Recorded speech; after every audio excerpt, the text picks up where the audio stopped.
지난주에 우리 주님의 고난과 주님의 부활에 대해서, 주님의 죽음에 대해서 한 주간 내내 묵상하는 또 기도하고 그런 일들이 있었습니다. 성경에서 가장 중요한 포인트가 되는 것이 주님의 죽으심입니다. 주님의 고난과 죽음이죠. 모든 문제들은 주님의 죽음이 있었기 때문에 다 해결이 된 것입니다. 그래서 주님의 죽으심이 가장 중요한 것인데, 부활이라고 하는 사건은 뭐냐면 그 주님의 죽음, 그 죽음이 그냥 한 사람의 죽음이 아니었고 하나님의 아들의 죽으심이었는데 하나님 아버지의 뜻을 다 이루신 죽음이었다라고 하는 것을 하늘에서 이 아버지 하나님이 이 공증을 하듯이, 도장을 찍듯이 탁 찍어준 그 사건이 부활이라고 하는 것입니다. 그러니까 부활은 주님의 죽으심에 대해서 하나님께서 이 모든 것들이 하나님의 뜻대로 다 되어진 것이라고 하는 것을 확인시켜 주신 하나님의 그 능력인 것입니다.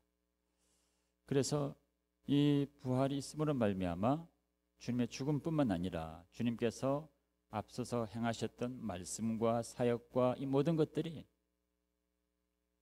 다 하나님 일이 되는 것이고 다 살아나는 것이 되는 것이고, 또 구약 성경에서 주님에 대해서 예언한 모든 말씀들, 그 말씀들도 다 살아있는 것이 되는 겁니다. 그러니까 과거의 어떤 한 사람의 이야기가 아니라 지금도 살아있는 하나님의 말씀이 되는 것이고, 우리가 이렇게 늘 읽게 되는 이 말씀이 살아있는 이 생명의 말씀이 되는 거죠. 주님이 부활하셨기 때문에 모든 것들이 다 살아나게 된 겁니다. 그리고 주님이 부활 승천하셔서 성령을 우리에게 보내시고 각 사람에게 예수 이름으로 임재하시는 것이 옛날에 주님께서 몸으로 제자들과 함께 있었던 것과 똑같은 그런 일이 되는 것이죠. 그러니까 주님의 죽음과 이 부활이라고 하는 사건이 성경의 핵심 중의 핵심인데, 우리가 그 일들을 지금 고난주간을 지나며 또 이렇게 부활절을 맞으며 한꺼번에 쭉 묵상하고 있습니다. 그 주님의 부활이라고 하는 것은 이제 그런 의미가 있는데, 그 중에 아주 중요한 또 한 가지 의미가 뭐냐면, 주님은 부활의 첫 열매가 되셨기 때문에 우리는 주님을 따라서 우리도 부활을 하게 된다는 겁니다. 그러니까 성도의 부활인 거죠. 주님이 부활의 첫 열매가 되심으로 이제 주님을 믿는 모든 자들이 그와 같이 부활에 이르게 된다고 하는 겁니다. 그래서 그것이 우리의 소망이다라고 하면서 사도 바울은 이 부활이 없이는 아무것도 아니다 이런 고백을 이제 하고 있습니다. 근데 이 부활이라고 하는 것이 생각처럼 이해하기가 쉬운 것이 아닙니다. 왜냐하면 제자들도 이 부활이 무슨 어떤 개념인지를 알지를 못했고, 예수님 당시에 예수님 주변에 있던 사람들도 그랬고, 저도 부활에 관한 이야기를 그렇게 많이 듣긴 했지만 심지어 가르치긴 했어도 딱 느껴지는 것이 없이 한동안 그렇게 보내게 됐습니다. 부활이라는 게 조금 어렵구나 하는 생각을 했었는데, 보니까 저뿐만이 아니라 성경에 예수님과 함께 했던 사람들도 다 그렇게 좀 어렵게 생각을 했더란 말이죠. 먼저 이제 사두개인이라고 하는 사람들이 있었습니다. 유대인들의 한 분파인데, 이 사람들은 부활이라고 하는 것이 없다고 믿고 있던 사람들이라 부활에 대한 얘기를 하는 주님에 와서 이제 묻습니다. 도대체 부활이라는 게 어떻게 가능합니까? 하면서 예수님께 골탕을 먹일 질문을 하는데, 그때 당시 유대인들은 형이 죽으면 동생이 형수와 결혼을 해서 계속 아이를 낳고 하는 그런 참 이상한 전통이 있었습니다. 계대 결혼이라 이렇게 불리는데, 과거의 유목민들 사이에서는 그런 일들이 종종 있기도 했습니다. 그래서 과거에 우리 고구려 역사에도 보면은 그런 일들이 있었다고 기록하고 있습니다. 그런 전통하에 있는 이제 그 사회에서 그 사두개인 한 사람이 예수님께 묻는 겁니다. 예를 들어서 어떤 한 여자가 7 형제가 있는 집에 시집을 갔는데 첫째랑을 결혼했는데 하자마자 첫째가 죽고, 그래서 둘째랑 결혼했더니 둘째도 죽고, 둘째가 죽었으니까 또 셋째랑 결혼했는데 셋째도 죽고, 넷째랑 결혼했는데 넷째도 죽고, 다섯째랑 했는데 다섯째도 죽고, 여섯째랑 했는데 여섯째도 죽으니 결국 막내 7째랑 결혼을 해서 살게 된 그런 희한한 가정이 있었는데, 물론 이게 이론적으로는 그런 얘기 하지만 현실적으로는 뭐 불가능한 이야기죠. 예수님을 골탕에 빠뜨리려고 이제 그런 희한한 질문을 하는 겁니다. 근데 만약에 부활이 있어서 나중에 사람들이 다 살아나게 된다고 한다면 그 부활의 때에 하늘에 가서 다 살아난 7 남편들 중에 누구를 남편이라고 불러야 되냐, 그렇게 묻습니다. 그랬더니 예수님께서 너희들은 부활이 뭔지를 몰라서 그런 소리 한다. 그러면서 부활 때는 시집 가는 것도 없고 장가 가는 것도 없다. 그래서 이 부활한 몸은 이 천사들과 같은 거다, 이런 얘기를 하십니다. 그때는 이 사두개인들이 부활에 대해서 진지하게 알고자 하는 것이 아니었기 때문에 자세한 얘기는 하지 않고 그때 그 상황에서 그냥 한 포인트만 집어준 겁니다. 그러니까 부활의 몸이라고 하는 것은 이 땅에서처럼 성의 구분이 있는 것은 아니다라고 하는 얘기를 잠깐 하신 거죠. 그 다음에 이제 요한복음 11장에 보면 나사로가 죽었을 때 예수님께서 이제 그 집을 방문하시죠. 그럴 때 마르다가 울며 나옵니다. 너무나 안타까워하면서 울며 나오니까 주님께서 걱정하지 말아라, 내 오라비가 살리라 그럽니다. 그랬더니 마르다가 나중에 부활 때는 사람들이 살아날 걸로 믿는데 그러나 지금 내 오라비는 죽었습니다. 내 마음 너무 슬픕니다. 그러죠. 그럴 때 예수님께서 하신 유명한 말씀이 있습니다. 나는 부활이요 생명이니 나를 믿는 자는 죽어도 살겠고 살아서 나를 믿는 자는 영원히 죽지 아니하리라, 이렇게 말씀하십니다. 나는 부활이요 생명이라, 이런 말씀하시고, 그 다음 말씀이 쉬운 것도 같은데 좀 아리송하죠. 내용은 이런 겁니다. 나를 믿는 자는 죽어도 다시 부활에 이르러서 산 생명이 되고, 살아있는 동안에도 부활의 생명으로 그 부활 생명을 가지고 살 수 있다, 이제 이런 뜻입니다. 이것은 나중에 주님께서 십자가를 지시고 이 말씀이 증명이 되는 거기 때문에 이때 당시 사실은 마르다가 그걸 이해할 수는 없습니다. 근데 마르다에게 내가 이것을 믿느냐 그랬더니 마르다가 내가 믿나이다 그러거든요. 정말 믿어서 그런 건지는 잘 모르겠습니다. 아마 설교를 사람들이 모여서 듣다가 졸고 있다가도 믿습니까 하면 아멘 그러듯이 그런 식으로 하지 않았나 싶습니다. 이는 그때 당시에 마르다가 이해할 수 있는 내용은 아니고, 이후에 주님의 십자가 사건이 다 있고 부활하신 다음에 그 모든 상황을 미루어 헤아리는 우리들에게 하시는 말씀이죠. 마르다를 두고 하신 말씀이지만 지금 성경을 읽고 있는 우리들에게 하시는 말씀입니다. 그러니까 성경에 나와 있는 이 사람들, 그 사람들 주어와 목적어들이 있긴 하지만 그러나 그 사람들에게만 한 것이 아니라 모든 사람에게 하시는 하나님의 말씀입니다. 그 사람들을 놓고서 모든 사람들에게 하시는 말씀이죠. 우리들에게 하시는 말씀입니다. 우리들에게 부활이라고 하는 것은 우리가 죽고 나서 경험하는 이 부활의 그 세계가 있고, 또 살아 있으면서 믿음을 가지고 사는 동안에 부활의 생명으로 살아가는 것이 있다라고 하는 겁니다. 그 얘기를 이제 하시는, 뒤에 가서 조금 더 그 문제를 조금 더 정리하고요. 어쨌든 이렇게 당시에 이 주님의 부활에 대해서 잘 이해하지 못해서 이런 질문 저런 질문 하기도 했는데, 심지어는 제자들조차 이 부활을 잘 이해를 못했습니다. 예수님께서 무덤에서 부활하신 다음에 무덤을 찾아갔던 여인들이 있었죠. 그 여인들이 놀라가지고 제일 먼저 뛰어간 곳이 11제자들입니다.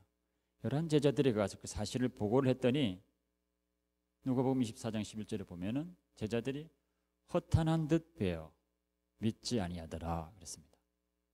그 제자들 11제자들도 주님이 부활했다고 하는 사실을 그 얘기를 들었는데도 믿지를 못했다는 겁니다.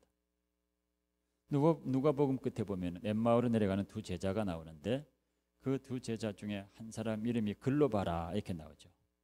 그 두 제자가 내려가는데 그 중에 서로 얘기하는 대화 가운데 주님을 믿고 따랐는데 이분이 돌아가셨다. 그래가지고 지금 우리가 낙심천만인데 어떤 사람들이 그러는데 뭐 부활했다더라. 그러면서도 그 얘기를 하면서도 믿지 못하고 그냥 낙심해서 엠마오로 내려가고 있었다는 겁니다. 근데 그 글로바의 아내 마리아라고 하는 사람이 예수님께서 십자가에 못 박힐 때 가장 가까이서 그 죽음을 목도하고 마지막 십자가의 그 7마디를 다 들었던 요한과 마리아와 함께했던 그 사람 중에 한 사람이 그때도 보면은 글로바의 아내 마리아다 분명히 나오거든요. 그럼 이 글로바는 자기 아내로부터 그 주님의 그 모든 얘기를 다 듣고 또 부활했다고 하는 것을 다 얘기를 들었는데도 불구하고 자기 아내로부터 들었는데도 불구하고 믿지 못하고 엠마오로 하염없이 내려가는 겁니다. 주님의 제자 11제자 그리고 11제자는 아니어도 신실한 그 제자였던 글로바도 믿지 못하고 그렇게 낙심천만하더라 이 말이죠. 그런데 우리가 오늘 읽은 본문의 말씀도 이 부활, 성도의 부활에 관한 이 설명을 하고 있는 장면인데 이 본문 시작 35절에도 죽은 자들이 어떻게 살아나는가, 어떤 몸으로 다시 오는다는 것인가 하고 사람들이 묻고 있죠. 그 물음에 대한 답으로 쭉 얘기를 하고 있는 것입니다. 그러니까 여기서도 이 사람들이 이렇게 묻고 있다는 겁니다. 죽은 자들이 어떻게 살아나는가, 어떤 몸으로 다시 온다는 건가 묻는다는 거죠. 그래서 오늘 이 부활절에는 이 주님의 부활처럼 우리가 부활이 된다고 하는데 우리가 부활된다고 하는 게 도대체 뭔가, 어떻게 부활된다는 건가 라고 하는 것을 이 본문 중심으로 말씀을 드리는 겁니다. 먼저 이제 본문에서 얘기하고 있는 것이 이 죽음이라고 하는 것, 죽음의 개념을 얘기합니다. 곡식의 알갱이, 곡식의 열매가 땅에 심기어져서 썩어서 자라 열매를 맺게 되는 그 과정으로 설명하고 있습니다.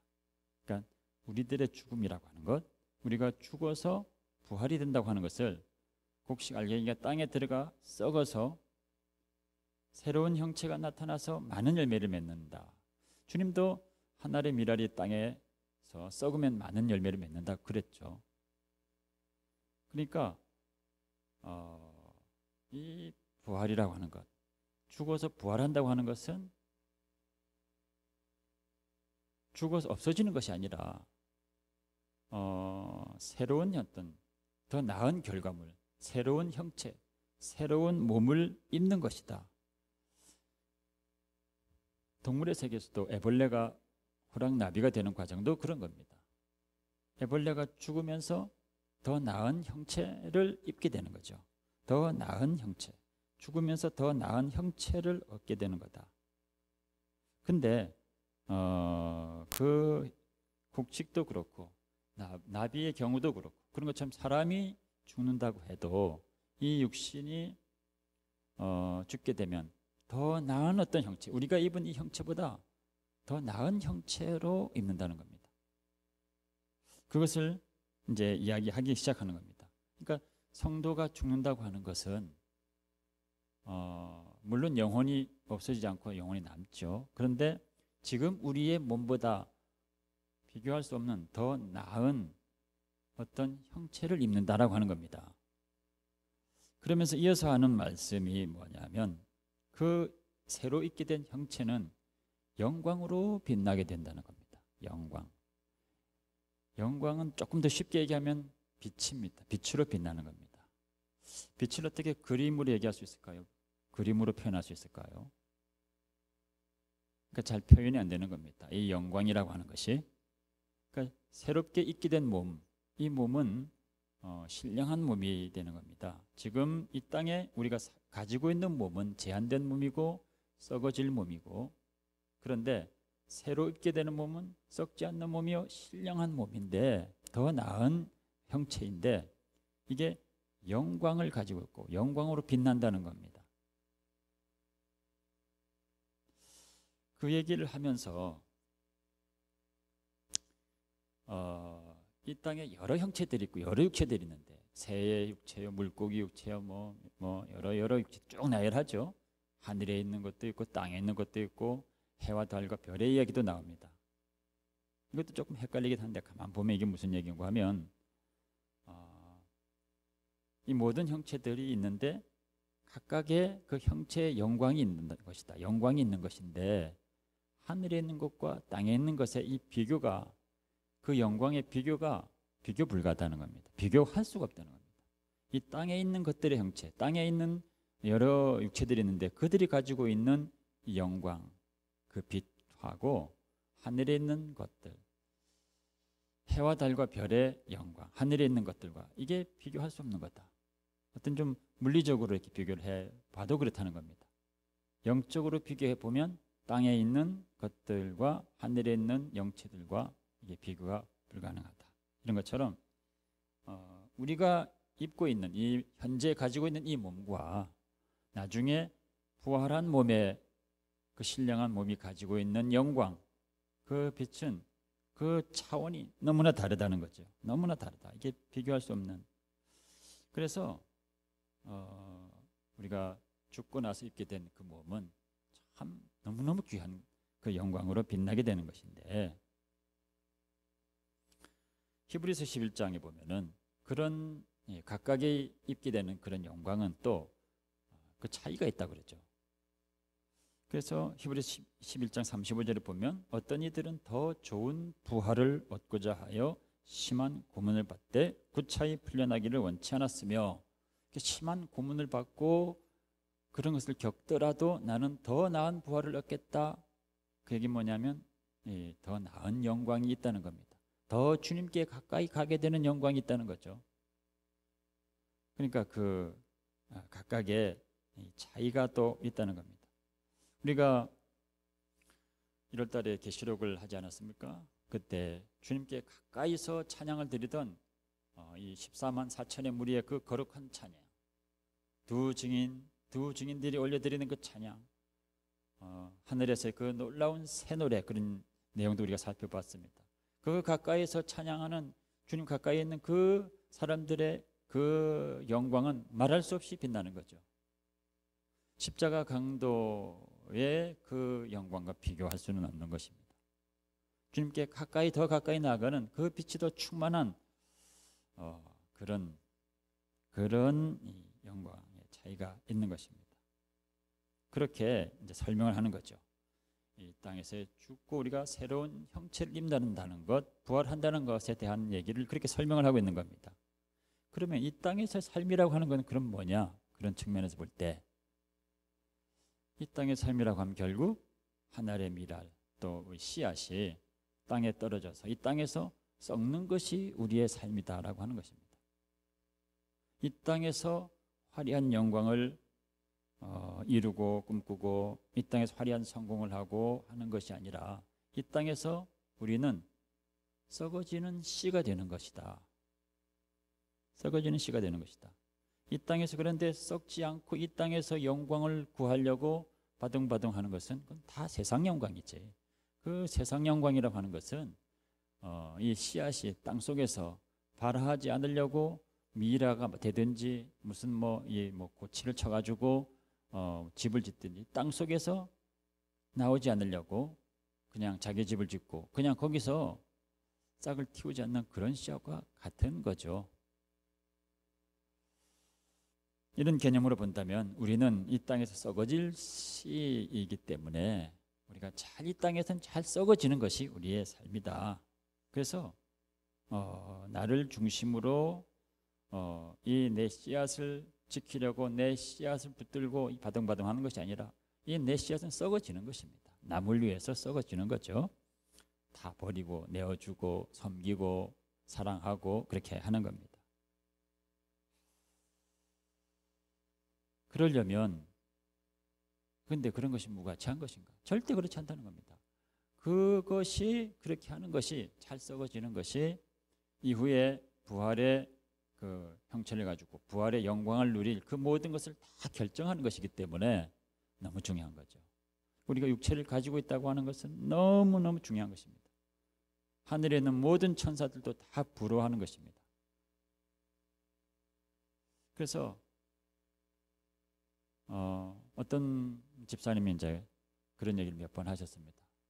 나이가 드니까 몸도 마음도 많이 약해지고 아픈 데도 많이 생기고 또 이것저것 탈나는 데도 많고 하나님께서 좀 끝에까지 아무런 탈 없이 이렇게 살도록 좀 만들어 주시지 왜 나이가 들수록 되게 힘들게 만드셨나. 그 끝에 좀 더 잘 만드시지 왜 이렇게 해가지고 나는 이렇게 고생이 많은가, 이런 얘기를 하시더라고요. 우리가 썩는 거죠. 이 땅에서 썩어서 더 나은 형체를 입기 위해서 썩어가는 것입니다. 근데 우리가 어떤 육체를 가지고 있더라도 우리가 질병으로 또 고난으로 아니면 또 이 연세 때문에 너무너무 이게 초라한 모습이 되어 있어도 그 육체가 너무 귀중하다는 겁니다. 그런 과정을 거쳐서 이제 마지막으로 이렇게 썩어지는 과정 가운데 그 과정을 지나서 우리는 이 땅의 형체와 하늘의 형체의 그 영광을 비교할 수 없다고 하는 그 경계를 넘어서서 놀라운 영광으로 들어가게 되는 겁니다.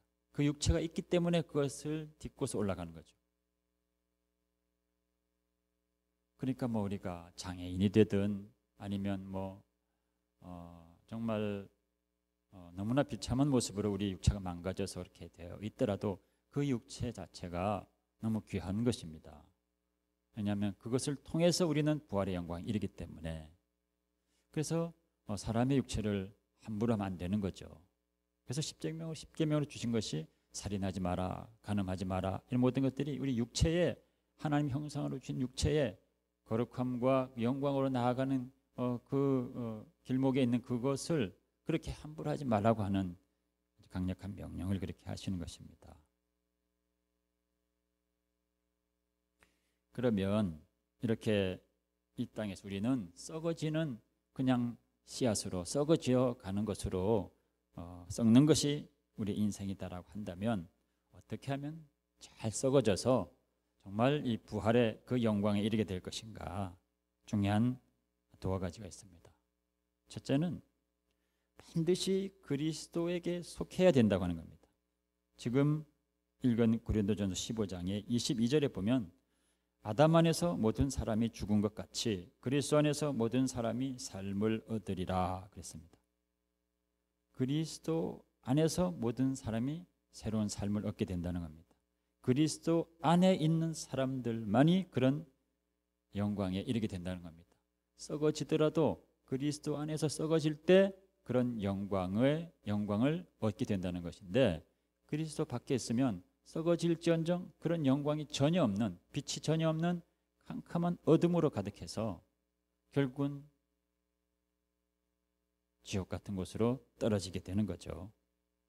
요한복음 5장 29절에 선한 일을 행한 자는 생명의 부활로, 악한 일을 행한 자는 심판의 부활로 이른다 그랬습니다. 선한 일을 행한 자가 생명의 부활로 나온다 그랬는데, 선한 일을 행한 자는 그리스도 안에 있는 사람들이죠. 선한 일을 행한 자는 예수 그리스도 안에서 그리스도를 믿고 순종한 사람들이 선한 일을 행한 자들이 되는 것입니다. 마찬가지 이야기입니다. 그리스도 안에 있어야 되고 그리스도를 믿고 순종한 자들, 그런 사람들이 썩어지는 삶을 살게 될 때 우리가 이제 그런 많은 알곡을 맺게 되는 거죠. 그렇지 않으면 다 쭉정이가 돼가지고 불에 사르게 되는 것입니다.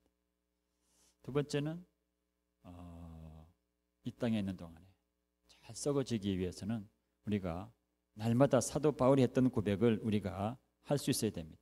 사도 바울이 자기는 자랑할 것이 없지만 자기가 자랑하는 것은 자기는 날마다 죽노라 하는 고백을 하는, 그것을 자랑하겠다 그러고 있습니다. 고린도전서 15장 31절에 나는 날마다 죽노라 고백하고 있습니다. 나는 날마다 죽노라는 이 고백은 뭐냐면 이 대사도라고 해도 이렇게 죽여야 될 자아가 끝까지 살아남아서 끝까지 계속 싸웠다는 이야기입니다. 그래서 날마다 죽을 때까지 날마다 자기 자아랑 싸워서 그 자아를 십자가에 못 박았다는 겁니다. 그러니까 이것은 한 번에 되는 것이 아니라는 거죠. 한 번에 되는 것이 아니고 매일 반복해야 된다는 겁니다. 자기를 부인하는 것, 십자가에 못 박아야 되는 것을 매일 반복해야 된다라고 하는 겁니다. 근데 반복해서 한 번이라도 그렇게 못을 박을 때는 내가 죽음의 날을 넘기운 거죠. 내 자아를 부인하고 죽음에 넘기운 것이기 때문에 그 넘기는 순간에 부활의 생명이 바로 역사를 합니다.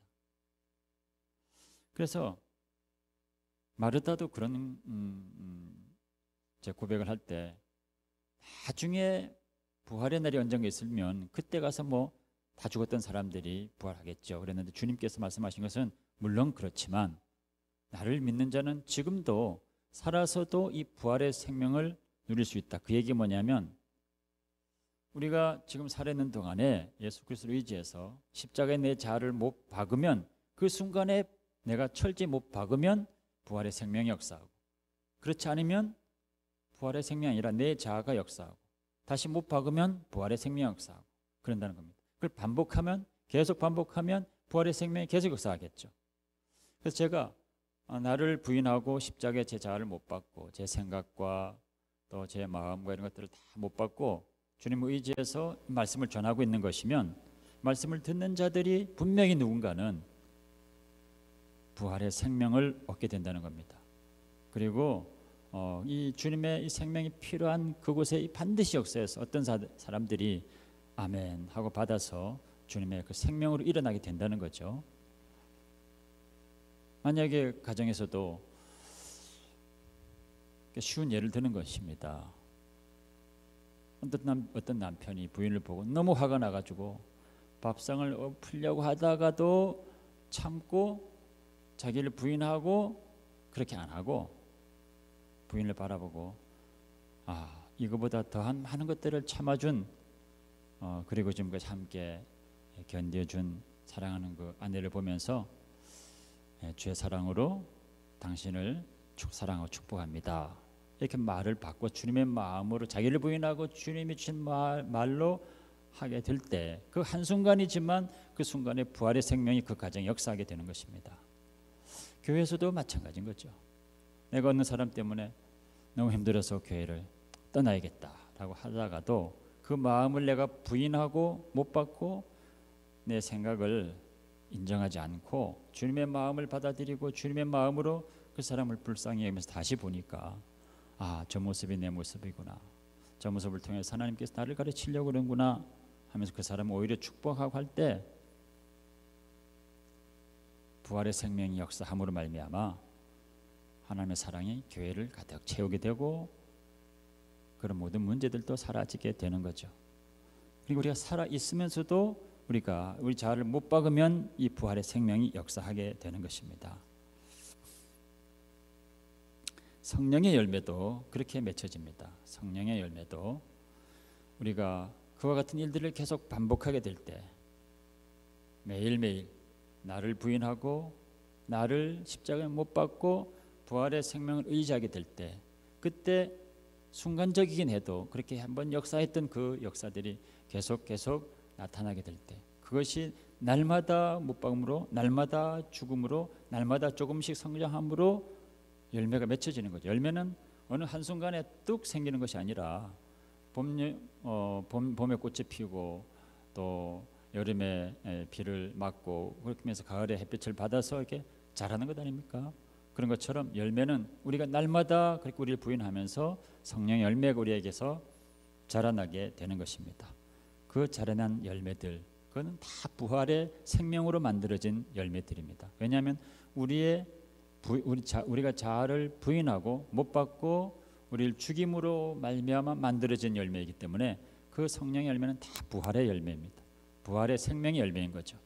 그것은 고스란히 없어지지 않고 우리가 부활의 몸을 입을 때 거룩한 영광으로 빛으로 이렇게 바뀌게 되는 것입니다. 이 모든 것들을 우리가 깨닫게 된다면 이 부활이라고 하는 것은 우리에게 참 큰 소망이 됩니다. 우리가 육체를 가지고 있다는 것도 비록 또 나이가 드셨든 아니면 몸이 아프든 우리에게 몸이 있다고 하는 것이 너무 큰 감사입니다. 왜냐하면 이것을 통해서 우리가 주님의 그 부활의 영광에 이를 수 있기 때문에 이것을 부인하고 이것을 마지막으로 이렇게 썩은 이것으로 이렇게 썩어질 때 이것을 통해서 우리는 신령한 이 땅에 있는 것과 감히 비교할 수 없는 하늘의 신령한 그 영광을 잊게 됨과 함께 그 영광이 빛의 만큼 더 가까이 주님께 가까이가 주의 얼굴을 보게 될 것이니까 얼마나 놀랍고 감사합니까? 내 몸이 있다는 것도 감사하고 또 우리가 그래서 믿음을 가지고 있으면 날마다 나를 부인하게 되면 더 가까이 주님께 가까이 가게 되는 것이구나 하는 것을 깨닫게 되면 부활이 우리에게 소망이 되는 것입니다. 그래서 우리는 이 부활의 소망을 가지고 우리를 부인하면서 그렇게 하루하루를 주의 부르시는 그날을 기다리며 살게 될 때 언젠가는 주님께서 우리를 만나 주시는 그날을 맞이하게 될 것입니다. 주님께서 우리를 만나 주신 날에 사랑하는 아들아, 사랑하는 딸아, 내가 너를 아노라 하고 우리가 새로운 부활의 모습을 그런 형체를 가지고 주님 앞에 설 때 우리를 알아보시고 우리를 안아주시는 그 날을 기억하고 사모함으로 부활을 소망을 가지고 다 사신 여러분들 되시기를 주의 이름으로 축원합니다. 하나님 우리 아버지 감사하고 감사합니다. 이 땅에 우리를 태어나게 하시고 어느 날 주님을 알게 하시고 주님의 자녀로 삼아주신 것 하나님 감사합니다. 목적도 없이 방황하던 우리의 삶이었지만 주님께서 우리에게 찾아오셔서 우리의 삶의 목적이 되어주시고 소망이 되어주신 것 하나님 감사합니다. 하나님 우리 아버지 우리가 때로 길을 잃고 헤맬 때도 있었지만 다시 주님께서 우리를 찾아주시고 다시 우리를 세워주신 하나님의 그 은혜 감사하고 감사합니다. 하나님 아버지 부활하신 주님께서 하나님이여 정말 우리를 어느 곳에 있든지 간에 주께서 우리를 붙드셔서 오늘까지 하나님이 아버지 있는 곳에 세워주신 것 하나님 감사합니다. 하나님 우리가 이제 우리의 육체를 가지고 날마다 우리를 부인함으로 참으로 놀라운 영광의 그 부활의 몸으로 주님을 배울 수 있다는 것을 깨달았사오니 날마다 나를 부인하며 순간마다 나를 부인하며 그래서 날마다 우리 가운데 성령의 열매를 맺어감으로 정말 주님께서 우리를 볼 때 마침내 우리를 만나 주실 때 정말 부끄럽지 않은 모습으로 우리도 주님 앞에 달려가는 그런 모습이 될 수 있도록 주여 도와 주옵소서. 하나님 아버지 특별히 우리 교회 가운데 하나님 또 연로하셔서 몹시 힘든 육체를 가지고 계신 분들 또 하나님 아버지 여러 질병으로 고통당하고 있는 분들도 하나님께서 불쌍히 여겨주셔서 속히 고쳐주시고 치료하여 주시되 하나님 아버지 그들이 낙심치 않고 하나님 아버지 그러한 그 몸이 그렇게 하나님 아버지 고통스러운 상황 가운데 있다 할지라도 얼마나 귀한 것인지를 알아서 하나님 학대하지 아니하며 아버지 하나님 그 몸으로 하나님께 영광을 돌리며 하나님 아버지 또 자아를 부인하며 또 주님께서 새롭게 거룩한 영광으로 바꾸어 주실 것을 사모함으로 기다림으로 주님 앞에 주의 이름을 부르는 자들 다 되게 하여 주옵소서. 예수님 이름으로 기도합나이다. 아멘.